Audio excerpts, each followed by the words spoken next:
Boa noite, graças a paz. Agora sim, depois de alguns problemas técnicos rápidos, estamos aqui de volta e esperamos hoje, com a graça de Deus, poder conduzir esse momento e falar justamente de espiritualidade em meio ao caos. E hoje já já teremos a presença de alguém muito especial, que é o nosso querido pastor Ivanildo Guedes, que é ali da Igreja Batista Unida do Brás, em São Paulo. Está aqui do meu lado, querido pastor Ramon Torres, que é pastor titular aqui da Igreja Batista Memorial na cidade de Timon, e eu também sou o seu companheiro aqui nessa jornada como pastor auxiliar. E a gente espera essa noite poder levar a você a um pouquinho disso. Então, o pastor Ivanildo já entrou, ele vai já mandar o convite para a solicitação para que a gente possa tá assim. E é isso aí. Isso é o que eu chamo de live boa para cachorro. É isso aí mesmo, pastor Ivanildo. A cachorrada aqui, ela é pesada aqui por perto, mas faz parte. Que Deus ilumine e nos abençoe, guardando aí a cachorrada da rua para que a gente possa estar junto em nome de Jesus. Então, nós vamos iniciar e sabemos que o Senhor vai nos conduzir em meio a tempos de tanta dificuldade, de entendendo isso. Agora sim, o homem está na área. Pastor Ivanildo Guedes, boa noite. E aí, meu amigo, meus amigos, não é qualquer noite que a gente tem dois Ramons aqui na nossa frente, né, cara? Duplamente Estamos Ramonzado. aqui. Tem uma Ramonzada aqui hoje, estamos nos opostos aqui, né? É isso aí. Uma alegria estar com vocês aí, poder compartilhar um pouco das experiências do Senhor. Amém. O prazer é nosso, a gente sabe da correria, e alguns pensam, né, que o trabalho pastoral nesses dias ele está menor, pelo contrário, ele dobrou.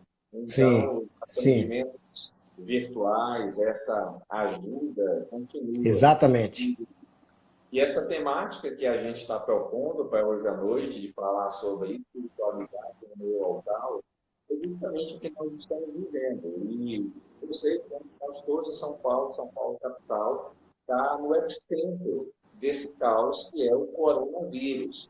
E a gente queria iniciar o bate-papo dessa noite falando como é que está sendo a sua caminhada, a vida pastoral, em meio a esse caos, em meio ao epicentro de São Paulo, se tornou do coronavírus. Legal, meus amigos. Mais uma vez uma alegria estar aqui com vocês, a todos que estão aí também nos acompanhando por essa live aqui. Eu diria o seguinte, que é um misto de tensão e, ao mesmo tempo, uma necessidade fundamental de paciência, né? De calma, de tranquilidade, de serenidade, para que a gente possa, pela graça de Deus, cumprir a nossa vocação pastoral nesse momento, né? Então, como vocês sabem, São Paulo é uma cidade onde todo mundo passa por aqui. Então, de todo mundo passa por aqui, a todo instante. Então, é uma consequência quase que natural, né? São Paulo se tornar, como você bem disse, Ramon, o epicentro, infelizmente, dessa pandemia, né? Então é isso. É o que você disse também anteriormente. O nosso trabalho, ele permanece do mesmo jeito, só que com uma configuração diferente, eu diria. Não é um trabalho tanto físico, vamos dizer, mas um trabalho muito emocional, mental, nesse momento e assim, e também de sempre tentar criar formas de aconselhar as pessoas, de juntar as pessoas, mesmo que através da internet, ou através da tecnologia, enfim. Então é isso. Exatamente. Ontem eu falava com o pastor Anacleto, um pastor da Bahia, pastor Anacleto Torres, da Igreja Batista de Filadélfia, em Carantim, e eu dizia para ele que no seminário nós não somos trabalhados, preparados para essa realidade do labor pastoral a partir Sim, das mídias sociais. A gente, pelo contrário, durante muitos anos ouviu que as mídias sociais eram algo ruim, algo que não agregava. E hoje nós estamos vendo que ela tem, se bem utilizada, é bênção. isso. E ajuda. E principalmente em São Paulo, que é um lugar globalizado, onde você não tem as configurações que nós temos, por exemplo, em uma cidade que ainda nos permite, apesar da população aqui ter 170 mil habitantes, ainda nos permite aí da casa do irmão com facilidade, Sim, nos permite sim, aquele contexto mais fraterno. Mas São Paulo não. É o horário tem que ser comportamentalista, o deslocamento de uma da cidade a outra leva muitas horas, e um texto desse você tem que dobrar. Então, justamente, é um caos no sentido logístico e o caos também no sentido de cuidado, porque vem uma avalanche.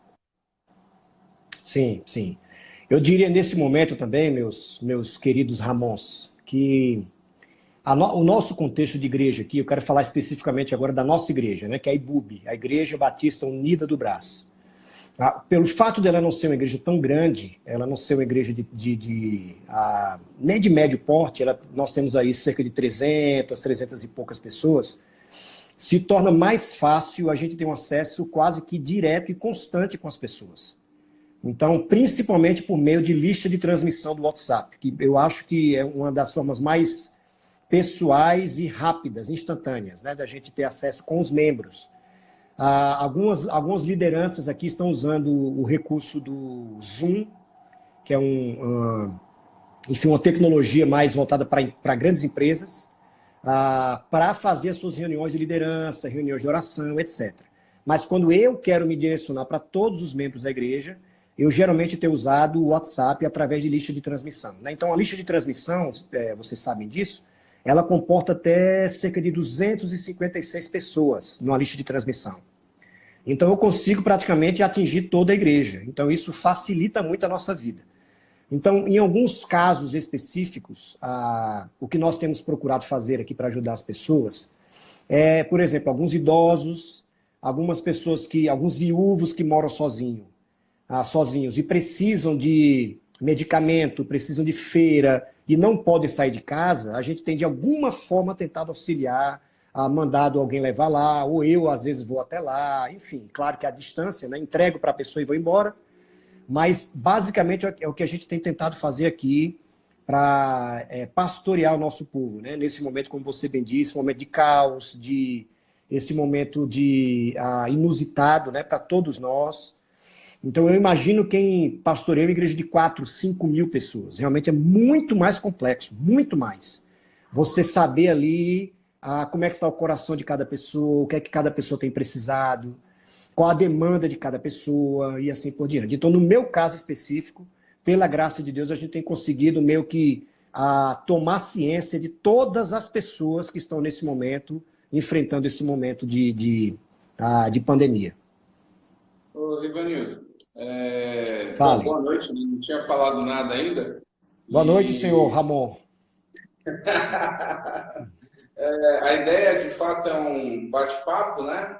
E dentro disso que você colocou, eu reparei, até pelos contatos, né, pelas listas e olhando aí as redes sociais, que você meio que foi na contramão da maioria das igrejas na semana anterior, sem ser essa, né? Sim. Aquele primeiro fim de semana onde as Sim. coisas já começaram a ficar estranhas.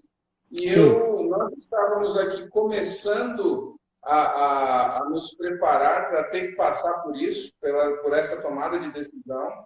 E eu queria saber aí como é que foi aquele momento da decisão de fazer o culto, quando muitas já haviam cancelado. Como é que vocês têm administrado esse equilíbrio entre a fé, a confiança na providência de Deus e, ao mesmo tempo, a prudência e aquilo que as autoridades têm colocado? E para completar, saber como é para nós aqui, e nós estamos muito longe de São Paulo, o cenário para nós tem todo o contexto também de incerteza, mas nem de perto, assim, a gente está muito longe da realidade que vocês estão vivendo. Para a gente aqui já foi um peso assim, absurdo essa decisão de suspender o culto.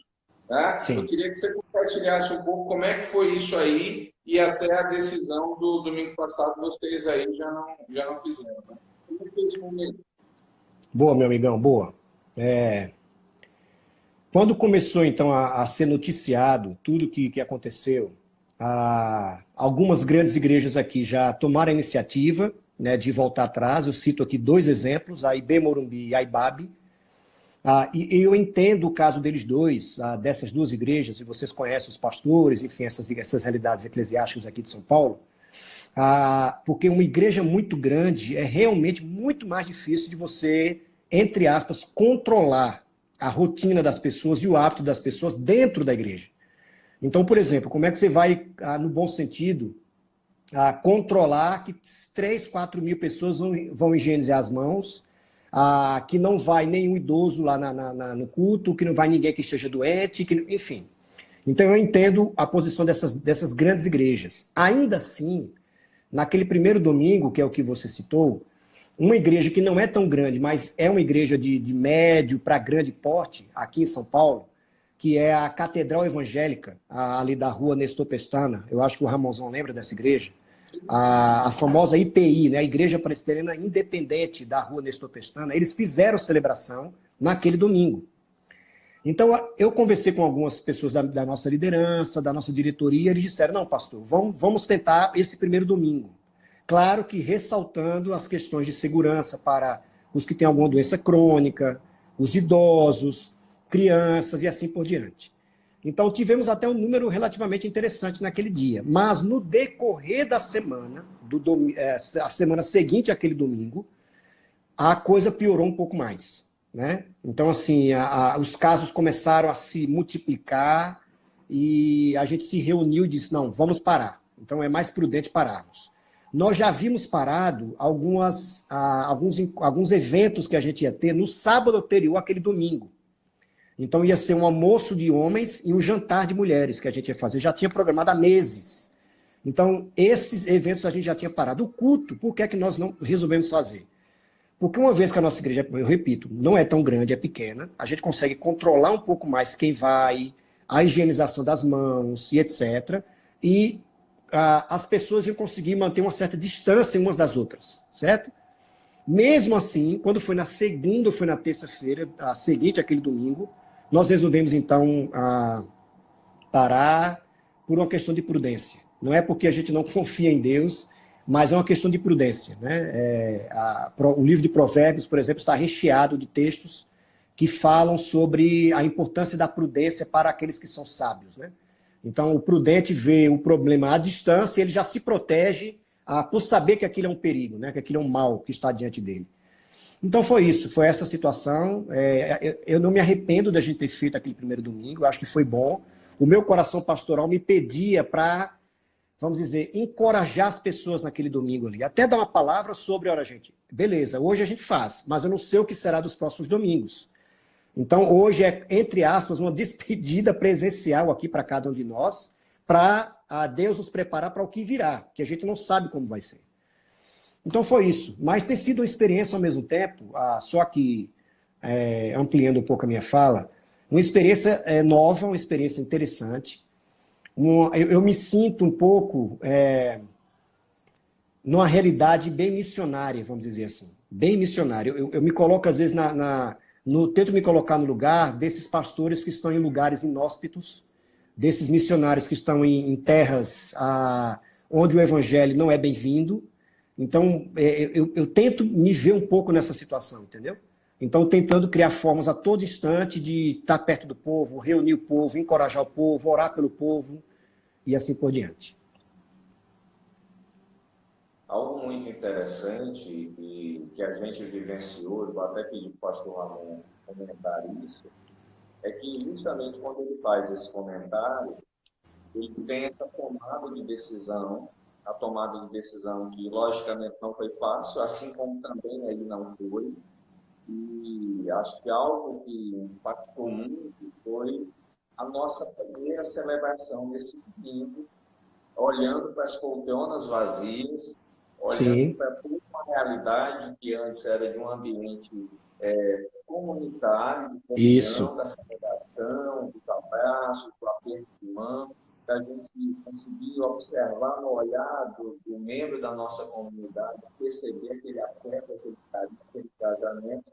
E eu queria que ele falasse um pouquinho como foi essa experiência pós-tomada de decisão de pregar para banco, para poltronas vazias e entender o que a espiritualidade dele naquele momento apoiou, o que o Espírito Santo falou no coração dele ali naquela noite. Oi, Mariano, vocês estão transmitindo também, certo? Sim. Eu não vi como foi domingo aí para vocês. Vocês estão transmitindo lá da igreja ou você está fazendo de casa? Certo. O que é que nós decidimos, também aqui em conjunto, em comunidade, que era de tentar ao máximo a continuar com o mesmo espírito, vamos dizer assim, de celebração, de comunidade, de louvor animado, de pregação mesmo da palavra de Deus. Nós fizemos domingo passado, literalmente, a mesma liturgia, igualzinho. Até com leitura bíblica responsiva a gente fez, porque aqui nós fazemos leitura bíblica responsiva. Então a gente citava o versículo e em casa eu pedi para o pessoal citar o outro versículo. Então assim, eu me comuniquei com eles em casa como se literalmente eles estivessem participando da celebração. Então tinha hora que eu pedi para eles ficarem em pé, para colocar a mão no coração, para orar comigo, na hora, por exemplo, que a gente transmitiu pelo YouTube, nosso canal do YouTube, domingo passado, e vamos, dia 22 de março, e amanhã, 29 de março, vamos fazer da mesma forma.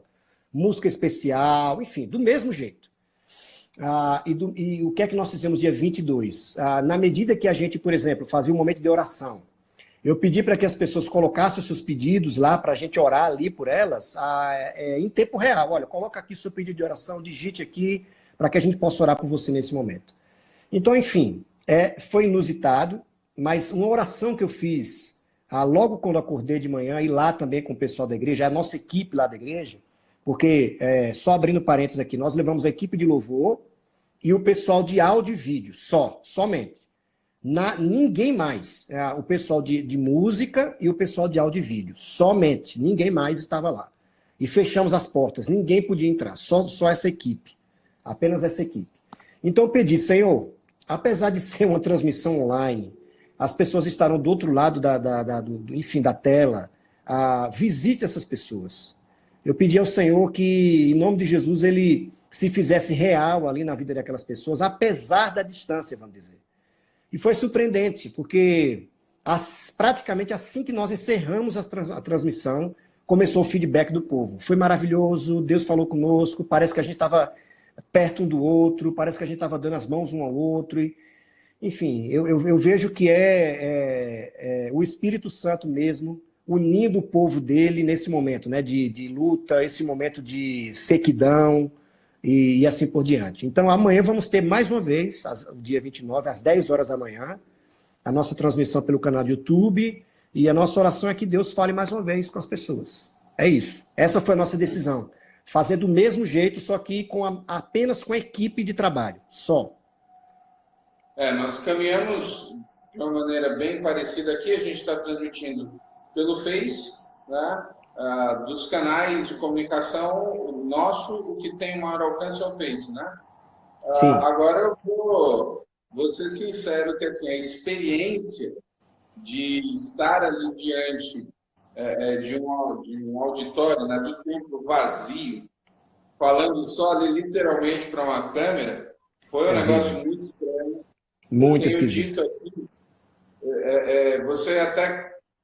você comentou agora como você está encarando a questão, imaginando ou pensando na questão missionária, né? Sim. E eu tenho literalmente sentido, ou tenho entendido um pouco mais o sentimento dos profetas no Antigo Testamento. Sim. E dos salmistas. Quando eles começavam a abrir o coração, alguns salmos pesados, com incerteza, com medo, e no decorrer da escrita, o texto vai se transformando até terminar louvando ao Senhor, né? Porque esse clima de incerteza, ele é muito forte. E como líderes de um grupo, assim, a responsabilidade, ela também pesa. e ver ali a igreja vazia, e vocês têm um Ministério de Comunicação, vocês têm um canal no YouTube que vocês usam, mas esse mundo virtual para nós, como igreja, é muito novo. Nós nunca tínhamos usado tanto essa ferramenta. A gente tem um feedback espetacular também, mas eu confesso que quando eu subi aquelas cadeiras vazias, eu dei aquela mexida, né? Você fica assim, meu Deus. Inclusive, aproveitando, eu vi que tem muita gente entrando, e lembrando, né, o pessoal, o pastor Rivanildo esteve conosco aí há uns 3 anos atrás, e você tem toda uma vivência acadêmica, você é pesquisador, escreveu livro recentemente.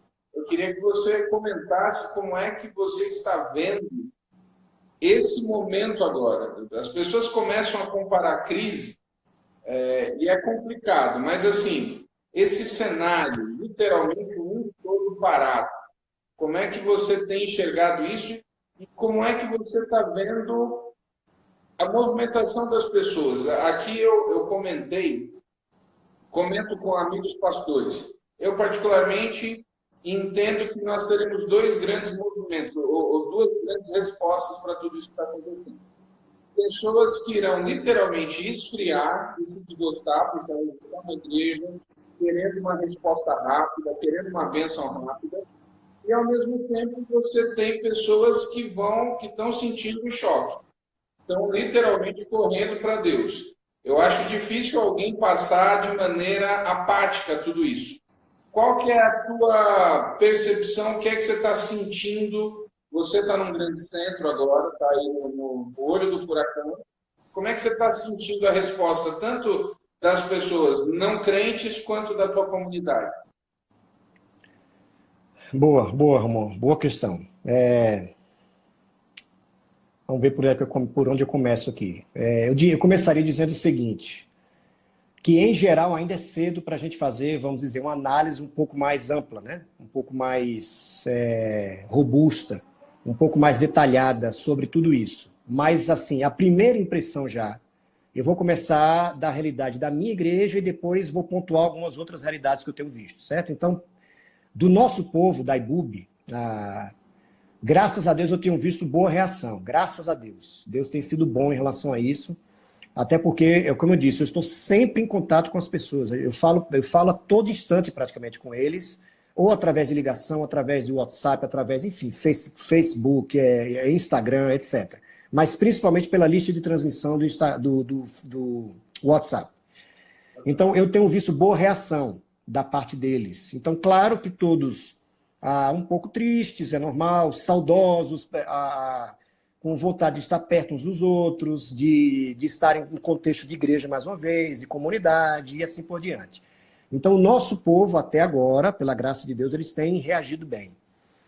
Se a gente vai estendendo os olhos um pouco mais para fora e percebendo um pouco a reação da comunidade evangélica de São Paulo, vamos colocar assim, eu tenho visto também, em geral, boas reações.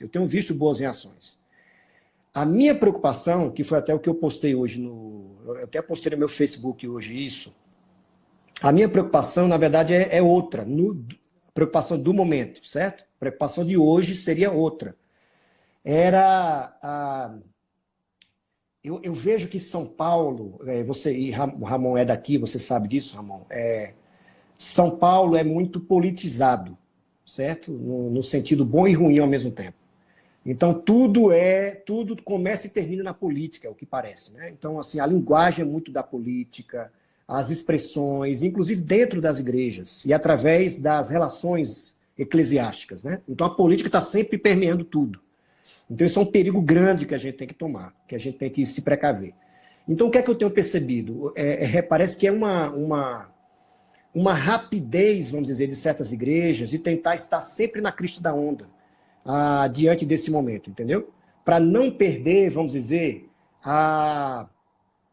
o que a sociologia chama de o capital dos bens religiosos, vamos dizer assim, certo? O capital simbólico dos bens religiosos.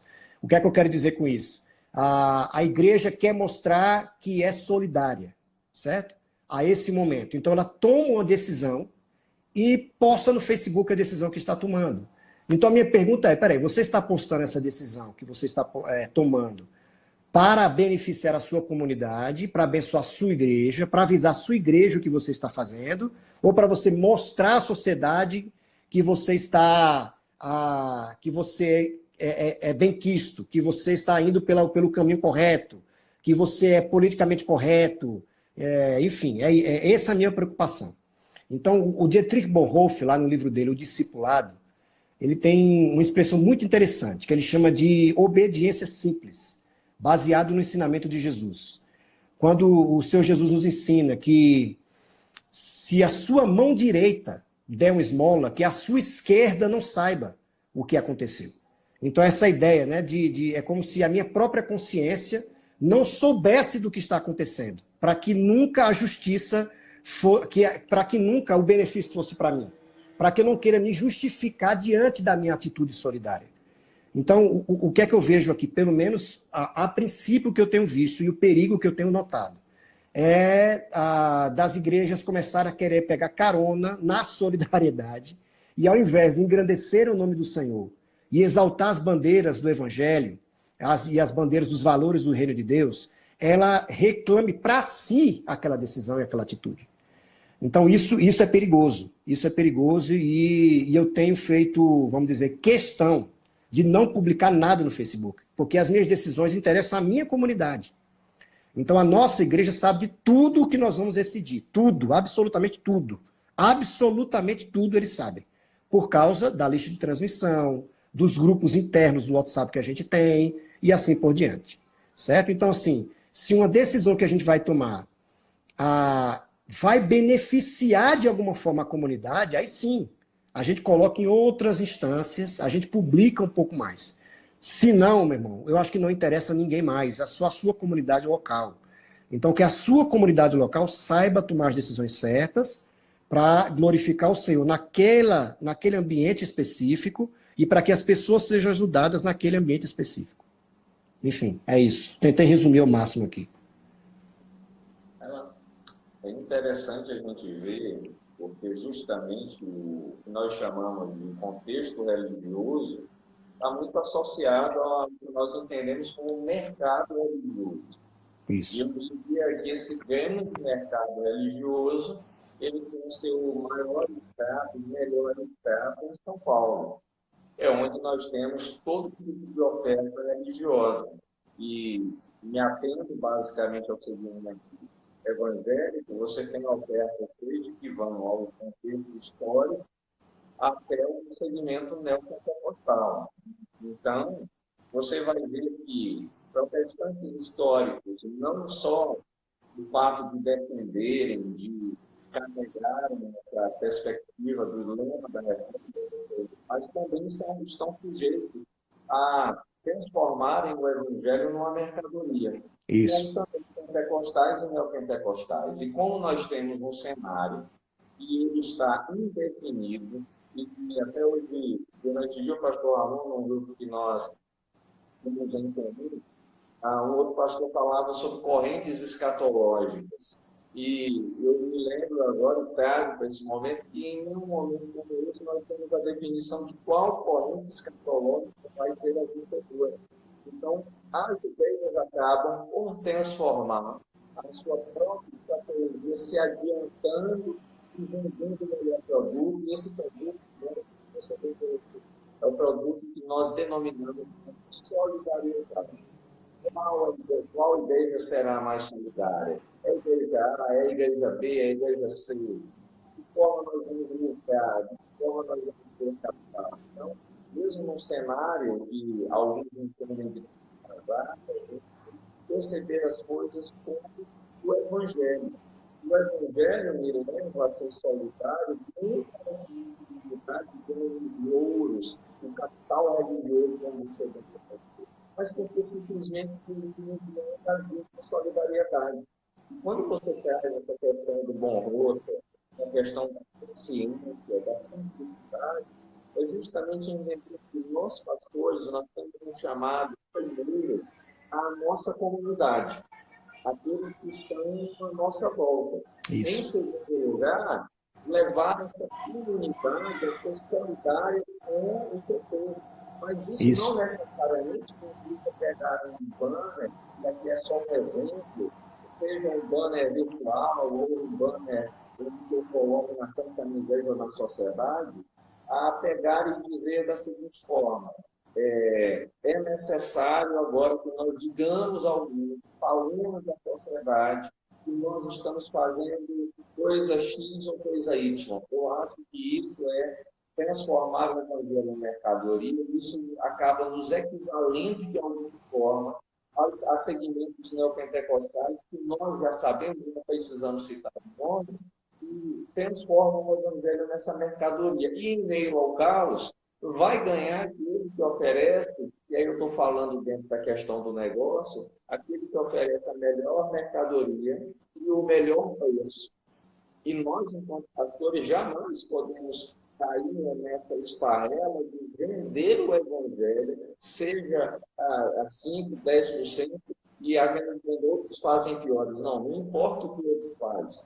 Eu devo carregar o sentido e significado de modo claro.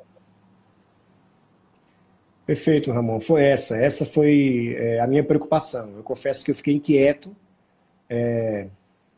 tenso, vamos dizer assim, por causa de uma tensão ética mesmo, né? Porque eu fico me perguntando, a começar por mim, qual é a minha motivação de precisar publicar no Facebook que a minha igreja vai fazer isso ou aquilo? Porque quem conhece a realidade de São Paulo sabe que, apesar de ser uma população muito numerosa, 18 milhões de pessoas, nós temos muitas igrejas, muitas. Cada igreja tem que tomar conta do seu rebanho, da sua paróquia, vamos dizer, do seu entorno. Então, se eu vou publicar, é para o quê? Se o meu povo já sabe o que é que nós vamos fazer. Então, eu não preciso publicar no Facebook. Eu vou dar um exemplo para vocês, só a título de esclarecimento e de clarear um pouco o que eu quero dizer para vocês. Eu não publiquei no Facebook, nem no Instagram, e nem vou fazer. O secretário executivo da prefeitura, atualmente aqui de São Paulo, é o Carlos Bezerra Júnior, que foi vereador, deputado estadual, se candidatou a deputado federal nas eleições passadas e infelizmente não ganhou. Ele é o secretário executivo do Bruno Covas. Então, o Bezerra Júnior é um homem de Deus, um cara jóia demais, um homem íntegro, um homem ético. Então, ele reuniu várias igrejas, e, na verdade, ele mandou um WhatsApp, uma mensagem de WhatsApp, para várias igrejas, pedindo ou perguntando se essas igrejas poderiam fazer uma espécie de uma parceria com a prefeitura. A parceria aqui não é com o governo, é importante dizer isso, não é com aquele governo específico, Bruno Covas, etc. É com o Estado, vamos dizer assim. Então, eu acredito que as igrejas, em certos momentos, ela precisa sim ser solidária à sociedade e, se preciso for fazer alguma parceria com o Estado, eu não vejo problema nenhum. Então, qual é a parceria? As igrejas abrirem algumas salas das suas comunidades para servirem de alojamento para mantimentos que a prefeitura vai doar, que a prefeitura vai reunir, e também para que esses mantimentos sejam distribuídos naquele entorno da sua própria igreja. Não é para a cidade inteira. Por exemplo, nós estamos na região do Brás, a nossa igreja aqui. Que, na verdade, é Belém, que é ao lado do Brás. Então, até o que eu sei, na nossa região ali, nós fomos a única igreja que estamos com essa associação com a prefeitura, certo? Então, qual é a ideia? Receber os mantimentos da prefeitura e distribuir na comunidade esses mantimentos. Só isso, não é nada mais que isso. Eu reuni a diretoria da igreja por WhatsApp, perguntei o que é que eles achavam, eles disseram, não, pastor Riva, vamos em frente, porque nós estamos servindo a sociedade. Beleza, vamos em frente. Só quem precisa saber, nesse momento, dessa nossa decisão, é a própria prefeitura. Ninguém mais precisa saber disso. E se acontecer de fato, a nossa igreja precisar ser aberta para a prefeitura, que ainda não foi preciso, apenas a prefeitura vai tomar a decisão, vai trazer as pessoas aqui da prefeitura para ajudar a colocar os mantimentos e também vai ajudar a distribuir os mantimentos. Só a nossa comunidade precisa saber, ninguém mais precisa saber.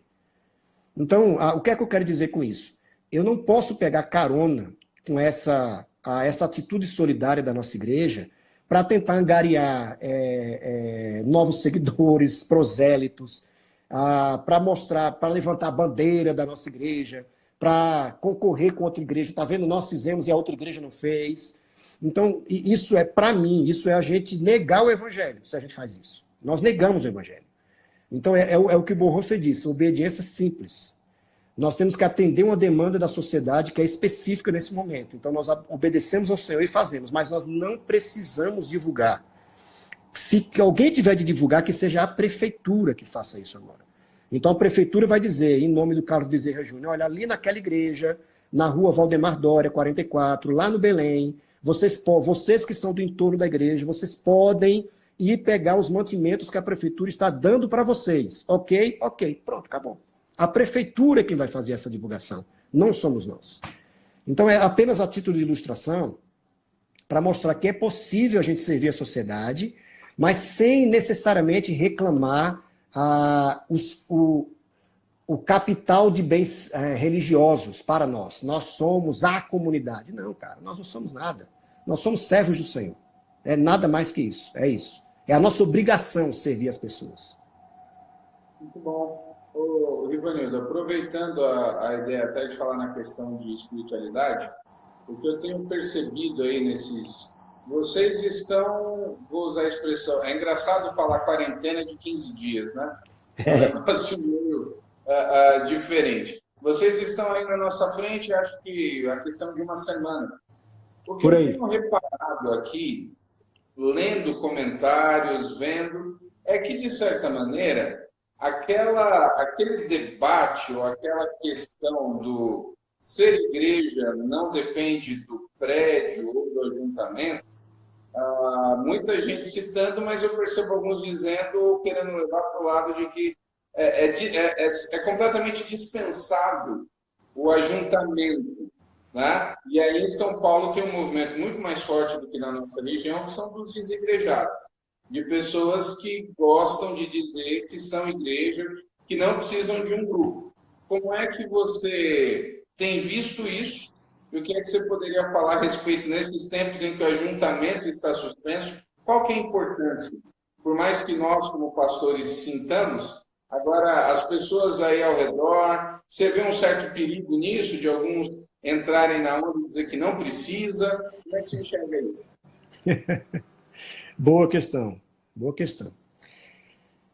Com todo respeito, eu vejo que alguns pastores, assim, eu acho que eles dão um pouco um certo tiro no pé quando enfatizam demais essa ideia de que a igreja é onde você estiver, porque imagine se as pessoas levarem a sério mesmo isso, e começarem a, vamos dizer, a tentar desenvolver essa espiritualidade, essa palavra tão utilizada hoje, a sua religiosidade, enfim, a sua vivência cristã, desvinculados da grande comunidade, né?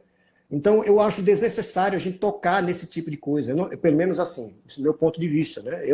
A gente não toca nesse ponto, nesse caminho, a gente não usa esse viés. O que eu simplesmente digo é assim, gente, nós estamos num momento inusitado, não é o ideal de igreja, o que nós estamos vivenciando, porque não é. Algumas pessoas já vieram me dizer, olha aí, a tecnologia de fato veio para ficar, ela revoluciona. Ela falei, calma, não sejamos tão prematuros na nossa análise. A tecnologia, ela ajuda, mas ela jamais pode substituir a comunidade, jamais. Porque senão a gente deixa de ser igreja. Então, mais uma vez, eu quero recorrer aqui, como às vezes a nossa visão de evangelho, ela é, com todo respeito, muito tacanha, muito resumida, muito autocentrada, porque se a gente olha para as igrejas perseguidas ao redor do mundo, vamos colocar aqui o exemplo da China, que é o que está em vigor agora, né? Esse caso vigente nosso aí.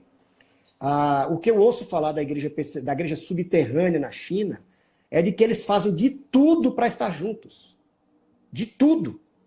Então, assim, nem que eles sejam perseguidos pelo governo, assim, perseguidos literalmente mesmo, ao ponto de serem presos, eles vão pagar o preço de estarem juntos, certo? Então, qual é o meu ponto aqui? O que eu tenho, pelo menos para a minha comunidade, que é o que a minha responsabilidade é com a minha comunidade local, onde eu sirvo como pastor. Então, a nossa ideia esse momento é por enquanto. Não é o ideal de igreja. Isso é parte de ser igreja. É parte. Nós nos realizamos como igreja, de fato.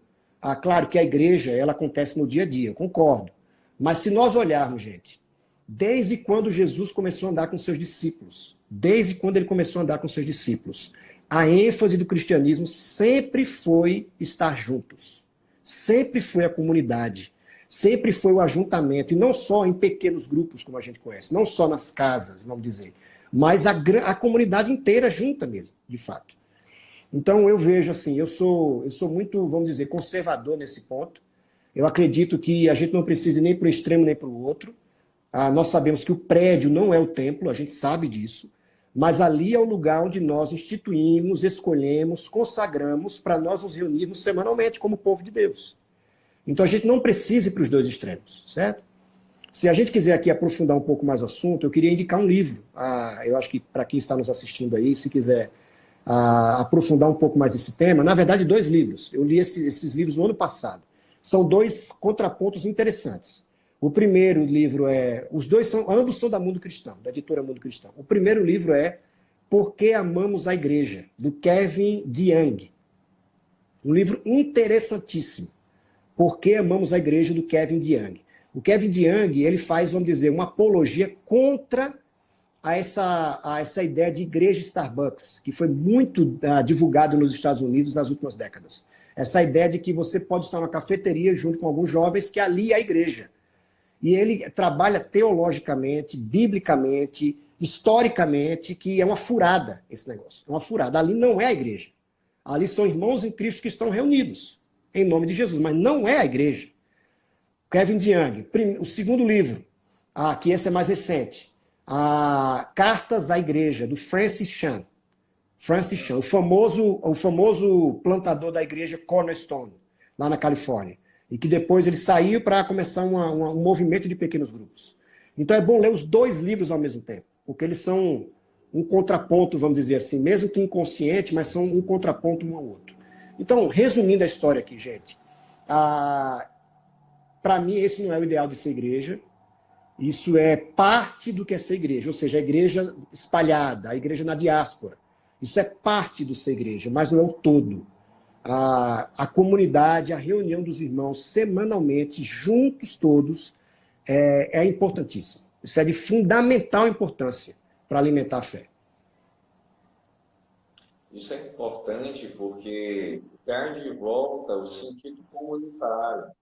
E é lógico que é um momento inusitado, um momento ímpar, e que talvez a gente, passando por ele, não viva ou continue a viver uma situação como essa. Porém, a gente deve entender uma coisa.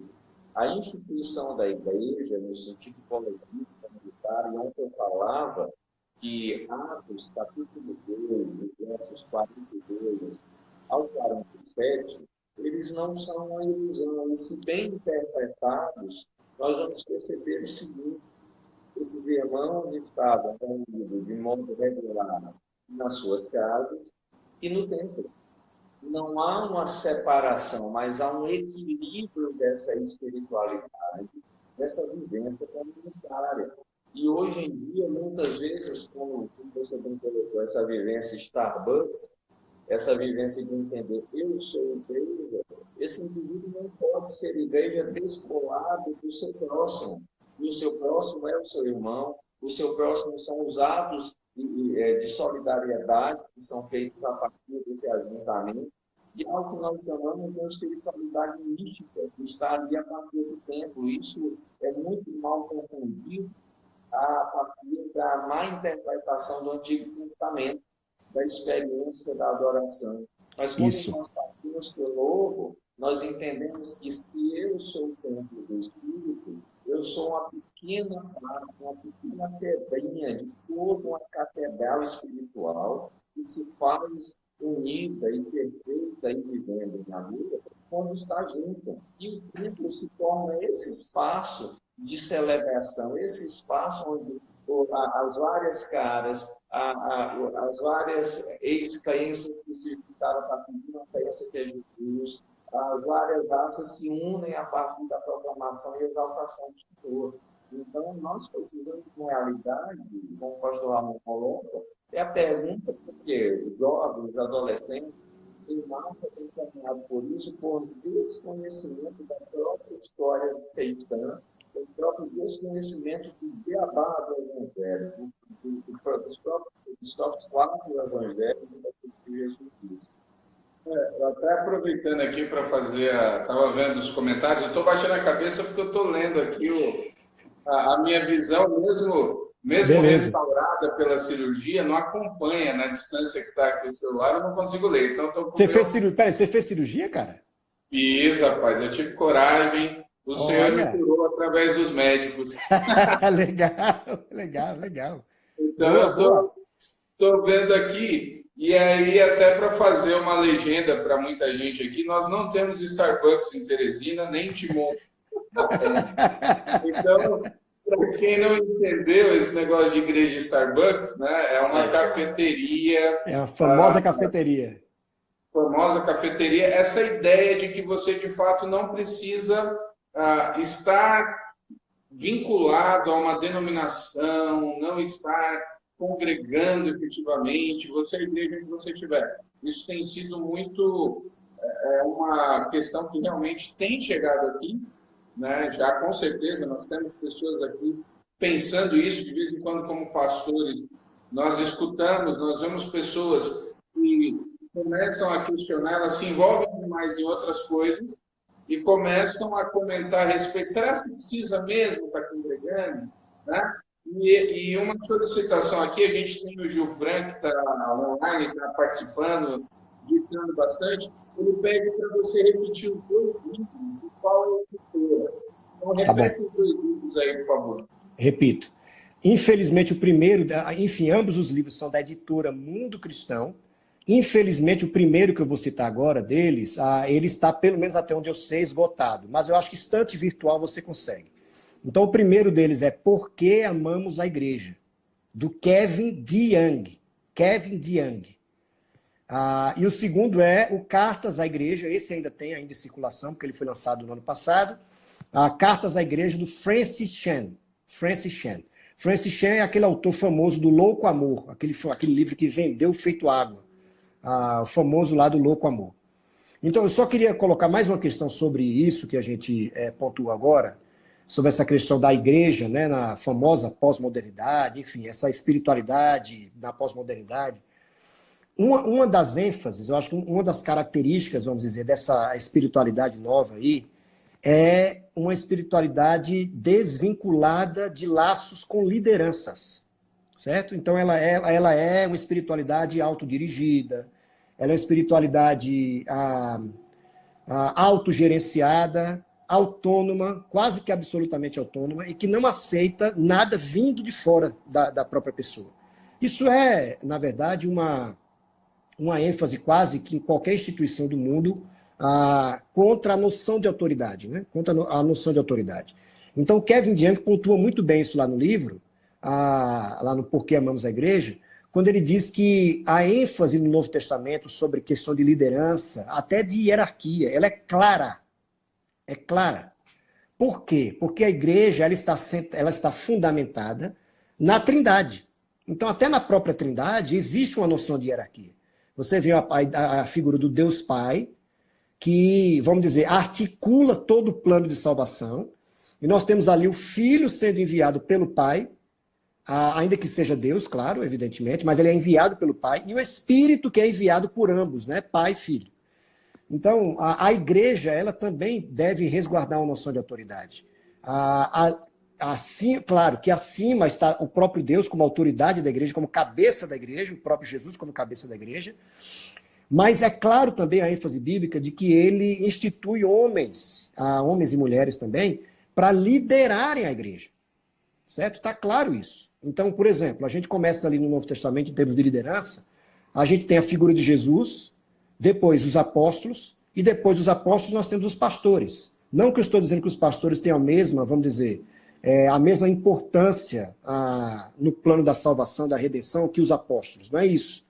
Mas a minha questão é, Paulo conscientemente passou o bastão para Timóteo e Tito. Conscientemente. dizendo para Timóteo e Tito, vocês são os pastores dessa igreja. Que as pessoas da igreja entendam isso. Então, enfim, o meu ponto foi simplesmente esse, que uma das ênfases da igreja, de uma igreja local, é um corpo de pessoas batizadas em nome de Jesus, reunidas, aí eu trago o João Calvino aqui ao nosso debate, onde os sacramentos estão sendo oficiados e onde um sacerdote, um pastor, está ali dirigindo aquela comunidade ou aquela congregação. Então, me parece que essa é a figura neotestamentária da igreja de Jesus Cristo. Me parece que é isso aí. Então, essa ideia de eu sou a igreja onde eu estiver, isso é parte da resposta, mas não é toda a resposta. Pode falar agora. Vou passar a bola aqui para ele primeiro, né? Então, a gente está falando de hierarquia um pouquinho. Hierarquia, né? É hierarquia. Isso. Bom, Ivanildo, queria que você deixasse sua palavra aí, né? Nós temos pessoas da nossa igreja, de outras igrejas, acredito até, pelo que eu estava acompanhando, provavelmente pessoas aí também da sua comunidade. Sim. A proposta da conversa era falar de espiritualidade num tempo de caos. Eu acho que caos define bem o que a gente está vivendo. Sim. Uma palavra, enfim, de esperança aí, uma palavra para as pessoas. A gente está vivendo uma época muito maluca na história. Eu não sei se você acompanhou hoje o pronunciamento do ministro da Saúde. Sim, Mandetta. Isso. Eu Sim. achei interessantíssimo que ele falou que estamos diante de um vírus que, na verdade, ataca a sociedade, o sistema, né? O sistema de saúde, a economia, é um negócio assim impressionante, muito surreal. Né? Hoje de manhã eu fui ao Hemop, é uma crise que está acontecendo quase 100% de doação de sangue. Então, os bancos de sangue estão zerando, as pessoas estão com medo, né, de sair. E hoje eu fui lá em Teresina e sábado é bem movimentado, né? A parte aqui, o centro de Teresina, na parte da manhã é bem movimentado. E realmente um negócio assim, apocalíptico, né? Assim, de filme, tudo vazio, aquela coisa bem estranha. E a gente fica, não tem como não ficar mesmo impressionado com o que está acontecendo. Mas e a espiritualidade, onde é que entra nisso? E qual a palavra que você deixa para a nossa igreja aqui? Eu deixaria a palavra que eu já venho enfatizando aqui para o nosso povo, né, para a nossa comunidade aqui na IBUB. É um momento de fato novo, um momento inusitado, um momento que eu conversava com minha mãe nesses dias agora, e perguntando para ela, a senhora já viu algo pelo menos semelhante, não a esse vírus, mas a essa situação global? Ela disse, não, nunca vi algo semelhante a isso que nós estamos vivenciando. Claro que não dá tempo aqui a gente dizer o porquê que essa situação é diferente de algumas outras situações. Não dá tempo a gente dizer, né? Mundo globalizado, tecnologia, que faz com que a gente tenha as notícias em tempo real e assim por diante. Não dá tempo a gente falar sobre isso aqui, quem sabe uma próxima live.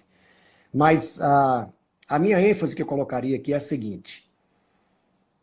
O Cordeiro de Deus que foi morto e foi ressuscitado, ele continua sentado no trono. Então é importante dizer cordeiro e não leão, porque o cordeiro é a ideia de que ele passou pelo sofrimento, né? Então a ênfase do livro do Apocalipse, lá de João, é essa, o cordeiro. Então, assim, é aquele que sofreu para iniciar o novo projeto de Deus na Terra, que é o novo céu, nova terra. Então a nossa esperança continua a mesma, ela não mudou. Não apenas a nossa esperança de que um dia nós vamos estar com o Senhor plenamente. Não é essa, não é só isso. Mas a nossa esperança de que a ressurreição de Jesus, do Cordeiro que foi morto, ela já iniciou o novo projeto de Deus. Ela já iniciou. Então a nossa esperança está baseada naquilo que Deus já está fazendo no mundo. Então é importante dizer que Deus, o Cordeiro que está sentado no trono, não perdeu o controle da história. Ainda que nós estejamos no momento crítico da história, a história não está desgovernada. Ela não está caminhando para um fim sem sentido algum. Ela continua sendo dirigida pelo Cordeiro. Nós não conseguimos entender o porquê que ele permitiu tudo isso, não conseguimos. Mas, assim, uns relances assim, de ideias que eu já tenho, aí que eu já tenho passado para a minha comunidade é de que nós não entendemos o todo do porquê que Deus permitiu isso acontecer, mas algumas lições nós já começamos a tirar. E uma delas que eu colocaria é a igreja testemunhar do Senhor em todo e qualquer momento. A igreja testemunhar do Senhor em todo e qualquer momento. Principalmente diante daquelas pessoas que estão com medo mesmo agora. As pessoas que estão sem esperança, porque na verdade nunca tiveram esperança. E nós temos a nossa esperança firme na rocha que é Cristo Jesus. No Cordeiro que morreu e foi ressuscitado. Então, a nossa ênfase é essa. E aqui, com todo respeito ao que eu vou dizer agora, a nossa ênfase não são as notícias necessariamente, certo? Elas nos ajudam a gente saber se guiar, vamos dizer assim, minimamente nesse momento. Mas o nosso chão maior, onde a gente pisa para que a gente não derrape, não são as notícias. Não é o que Mandetta diz, não é o que Bolsonaro diz, não é o que Dória diz, não é nem o que a OMS diz. E aqui não é loucura que eu estou dizendo. Eu estou falando que a gente vai descumprir o que eles estão dizendo. Meu ponto não é esse.